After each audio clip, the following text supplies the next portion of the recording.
ಇರ್ಬೋದು ಅವ್ರಿಗೆ ಎಲ್ಲೋ ಒಂದು 100 200 500 1000 ಜನ ಇರ್ಬೋದು ಅವ್ರ ಬೆಂಬಲಿಗರು. ಆದರೆ ಸಿದ್ದರಾಮಯ್ಯರಿಗಿದ್ದಂಥ ಒಂದು ವರ್ಚಸ್ಸ ಉತ್ತರ ಕರ್ನಾಟಕದಲ್ಲಿ ಇಲ್ಲ. ಮತ್ತು ಸಿದ್ದರಾಮಯ್ಯ ಇಡೀ ಆಲ್ ಓವರ್ ಕರ್ನಾಟಕ ತುಂಬ ಒಳ್ಳೆಯ ಹೆಸರು ಮಾಡಿದವರು.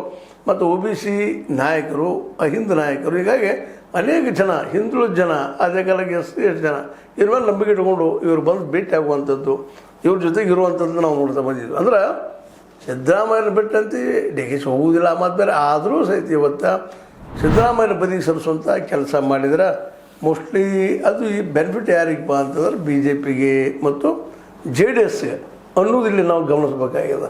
ಹೀಗಾಗಿ ಈ ಸಮನ್ವಯ ಸಮಿತಿ ಮಾಡಿಕೊಂಡು ಸಿದ್ದರಾಮಯ್ಯನ ಬದಿಗೆ ಸರಿಸುವಂಥ ಅಥವಾ ಅವ್ರನ್ನ ಮೌನ ವಹಿಸುವಂಥ ಕೆಲಸ ಮಾಡೋ ಪ್ರಯತ್ನ ನಡೆದು. ಈ ನಡುವೊಮ್ಮೆ ಕುಮಾರಸ್ವಾಮಿ ಒಂದು ಮಾತು ಮಾತಾಡಿದರು, ಇಲ್ಲ ಇವರಿಗಿಂತಲೂ ನಮ್ಮ ಸಿದ್ದರಾಮಯ್ಯನವರು ಚೆನ್ನಾಗಿ ಆಡಳಿತ ಮಾಡಿದರು ಅನ್ನೋ ಮಾತು ಮಾತಾಡಿದ್ರು. ಯಾಕೆ ಅದು ಬಂತು? ಇದು ಅಷ್ಟೇ ಕುತೂಹಲಕಾರಿ ಅದ, ಎಷ್ಟರ ಮಟ್ಟಿಗೆ ಏನು ಅಂತೇಳಿ.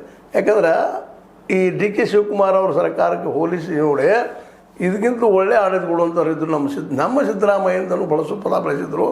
ಹೀಗಾಗಿ ಏನು ನಡೀತಾ ಇದೆ ರಾಜಕೀಯ ಅನ್ನೋದು ಇನ್ನೂ ಅಷ್ಟೇ ಕುತೂಹಲಕರ ಆಗಿದೆ.